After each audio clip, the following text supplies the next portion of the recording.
Hey friends, thank you so much for clicking on this video. I'm Brett and I'm here with the lovely Melissa Effa. She's one of my best friends and one of the best filmmakers that I know. Hey everyone! Yes. So excited to be here. Yes, and we just got out of Black Panther. We were saying, like, should we wait until Monday? Absolutely not, because there's a lot to unpack. So much to unpack. Okay, so Black Panther, latest Marvel film. King T'Challa becomes the Black Panther. After his father dies, he sort of reigns as king and he has to protect the land of Wakanda. Imminent forces that are coming to attack them. And yeah, it is super exciting and also one of Marvel's best. So yeah, tell me what did you think, Melissa? Wow.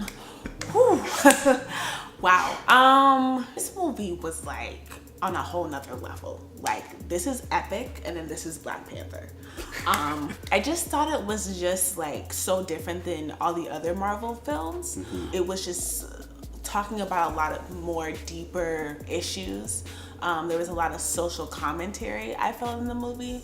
And then on top of that, like, the acting was impeccable. The writing was impeccable. And just me being, I'm a black person in America, that movie just gave me life. And the thing that impacted me the most is seeing a man of color leading a superhero film and just the power of the words of saying, you are a king. Yes. And like, this is a movie that little boys, I can't wait for them to see this. And obviously this movie is like for everybody and even girls too. The female representation is incredible. But like a little boy of color to see himself and recognize himself as a king on the big screen.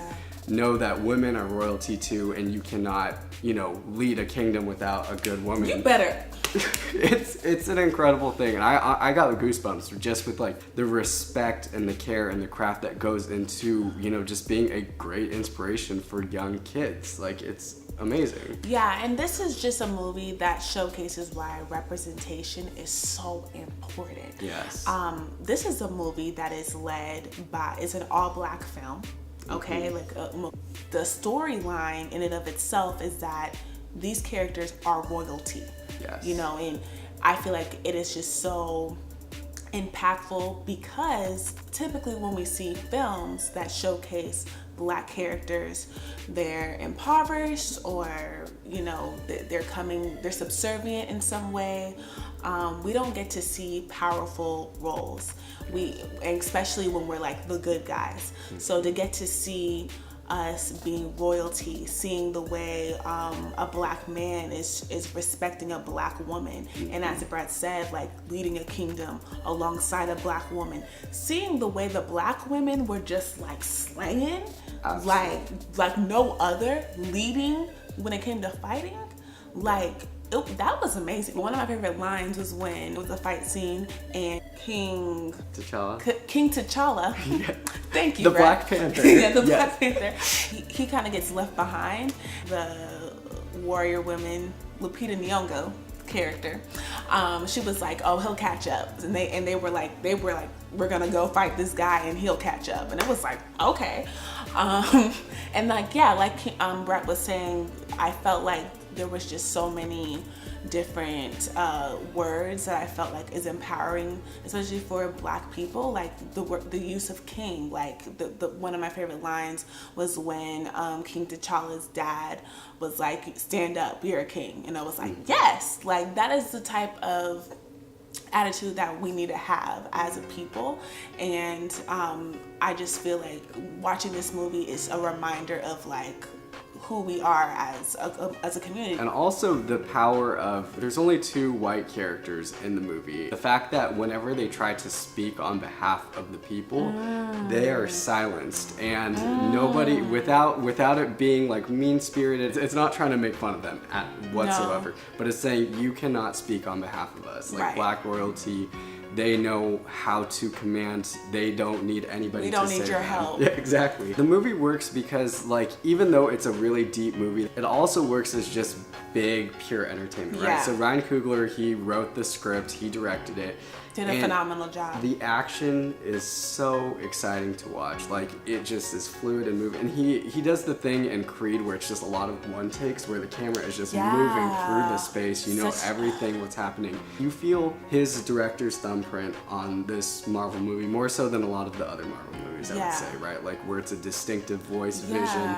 the use of color. Rachel Morrison is the cinematographer for this movie. She got the Oscar nomination for Mudbound. Wow, okay. And this is a movie that understands how to light actors of color and showcase them beautifully, right? Because one of the things that bothered me about Proud Mary, which I reviewed with Maya, was that there were certain shots where they just did not know how to light their actors properly, so they literally blended into the shadows. And I'm like, what is this? But this movie gives like, the women are stunningly beautiful. Like, can we talk about the women? Yes. Yeah, Let's talk about the women for a second. Yeah. It's pretty apparent that in Hollywood we have a certain set of beauty standards that we always see in films. Like, we always see the same kind of women being portrayed as love interest or like the leading lady. Even black women are usually portrayed as lighter skin, or there's certain beauty standards that are very Eurocentric. And in this movie, we just demolished all those beauty standards, okay? Like, we got these beautiful chocolate queens leading these films, and yeah, like Brett said, like, they just like lit up. Like, they did a great job lighting them, and their skins were just illuminating. One of my favorite scenes is when they are coming into Korea, and one of the leading ladies, she's wearing a wig, and she's just like, I just want to get this thing off, because she's bald in the movie, and she looks beautiful. Beautiful, just like her natural self. And that's, I love it, because we're just celebrating how black women look naturally, and that is not something that is usually celebrated in film. So I'm excited for young black girls to be able to see that and be like, wow, this is how my hair naturally is, and I'm beautiful. This is how my skin naturally is, and I'm beautiful. And Lupita Nyong'o, you're just the woman of my dreams, girl. Like, she is just... She's amazing. Yeah.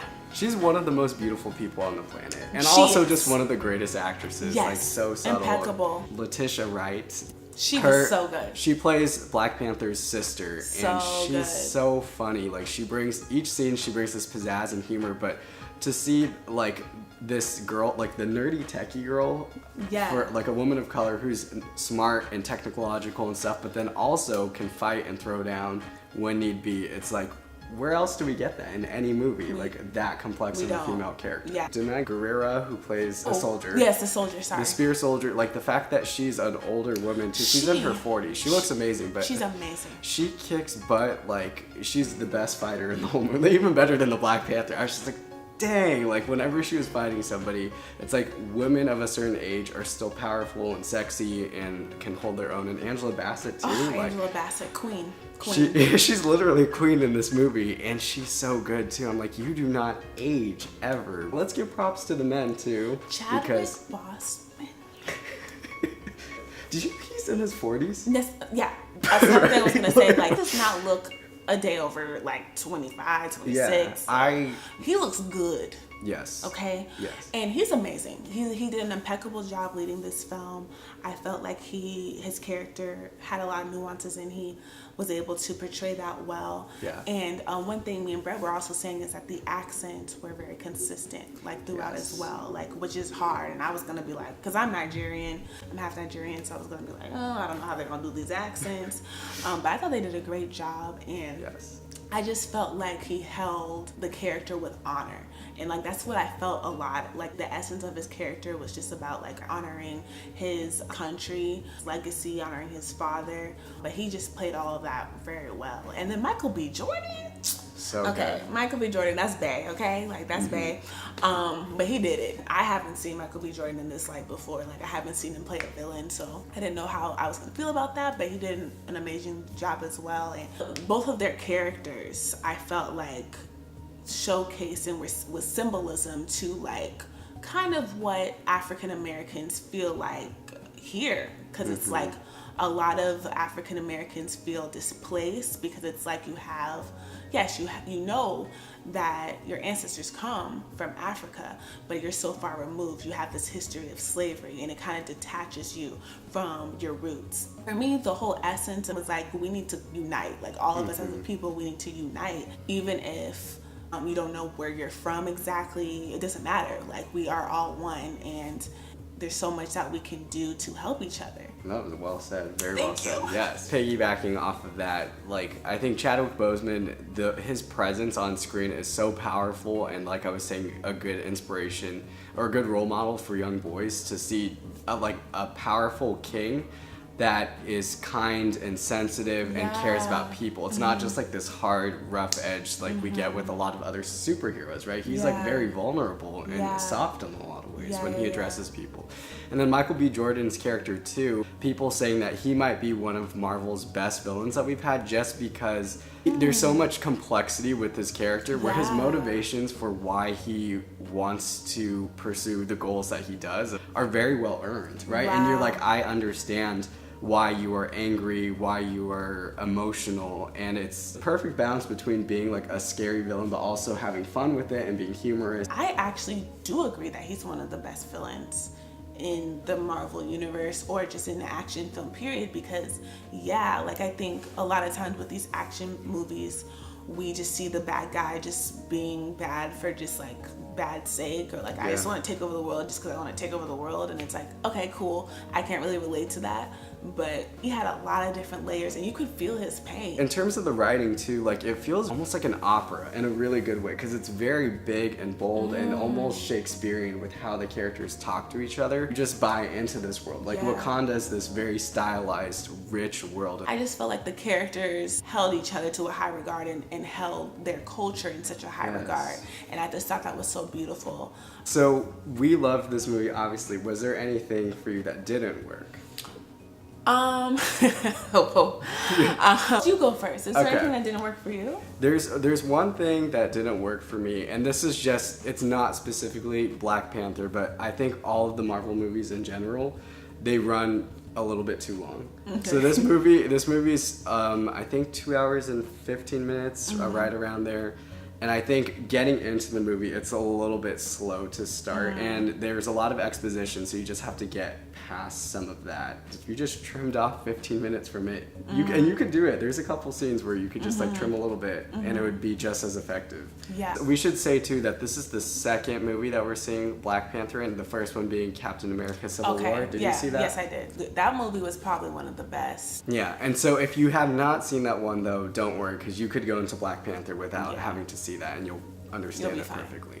And so where does this rank in the Marvel canon for you? This is number one. Okay. This is like number one. That's awesome. Number one Marvel film, number one superhero movie for me. I don't know if it's because I have a cultural like tie to it, but also I just think it's just an impeccable movie, and it's so different than anything. So one thing that I think didn't work for me, or what I would say was a different choice than I would make, was like the ending didn't turn out the way I would have hoped, but I understood it. It's a powerful ending. It was a very powerful, actually, yes. Now that I'm thinking about it, it was very powerful. And I don't know, for me, I loved the movie from beginning to end. Out of the recent Marvel movies, I would say this is a little bit below Spider-Man Homecoming for me, just because I love that movie. So I'm sorry. But that was a good movie too. It is exciting, it's funny, it's dramatic in really wonderful ways, it's complex, and just the new generation of young boys and girls of color need this movie. Like, Hollywood, please make more movies like this, because this is important. If you were gonna give this a score, what would you give it? I'm gonna give it a 10. You're gonna give it a 10? 10 out of 10. Hey. There we go. Hey. Go ahead, off the dome, freestyle. Oh, like about Black Panther, or like how I'm gonna give it a 10? I'm not. It's okay. Oh, That was a lot of pressure. It's okay. We're not Quavo and Offset yet. Okay. It's okay. I'm gonna give Black Panther a 9. I think it's great. So I was disappointed. You're like, our average is a 9.5 out of 10. Which is okay. Yeah, it's good. On Rotten Tomatoes, it's killing it. It's like 97%, 98%. Who doesn't like this movie? But that's the thing, is that I'm not gonna say who, but there was someone that we went to the movies with, and they did say what they thought that it was okay, and then I said, okay. what made it okay? Like, and he said, he just thought it was a bit boring, and he did think that it lacks a lot of action scenes, which, looking at it from that point of view, I agree that there are less action scenes, but I feel like the action that's there is great. The action that is there is impeccable, and I feel like there's so much story, there's so much richness to it. And again, if you look at it from a cultural standpoint, a historic standpoint, there's just so many different layers to unpack with it that it's like, if you're just looking to like come there just for an action-packed fighting in every scene, then you can go watch like Justice League. I didn't watch Justice League, but like, you can watch that. Yeah, right. But Black Panther was impeccable, and I think everyone should watch it like 10 times. First of all, we need to hear from you guys. So those of you who saw Black Panther, what did you think? Did you guys love it or hate it? Please leave a comment in the comment section below and let us know. And if you hated it, be prepared for Melissa to fight you. If you hated it, just go ahead and like send me a direct message, and you and I can have a dialogue. How about that? You and I can talk directly. And she means it too. I completely mean it. I completely mean it. Yeah, and then Melissa, how could we support you? What could we do on social media? Right. Yeah, please plug it in. Okay, well, I created a web series called Hard Medicine, and it's on UMC Urban Movie Channel. Brett is actually one of the co-writers and co-producers of that web series, and you guys can support me by subscribing to Urban Movie Channel. It's only $5 a month, and you actually get 1 week free, so you can literally watch my web series in 1 week. But yeah, and you can follow me on Melissa Eno Effa on Instagram and on Twitter, Melissa Eno Effa, and yeah, and follow her. She is doing amazing things in her career and in life in general, so please follow her and keep up to date with her. So yeah, thank you again for being here, Melissa. Thank you for having me. And yeah, I think that's about it. So thank you so much for watching, you guys. We really appreciate it, and we'll see you guys at the movies. Bye. Bye. Black Panther.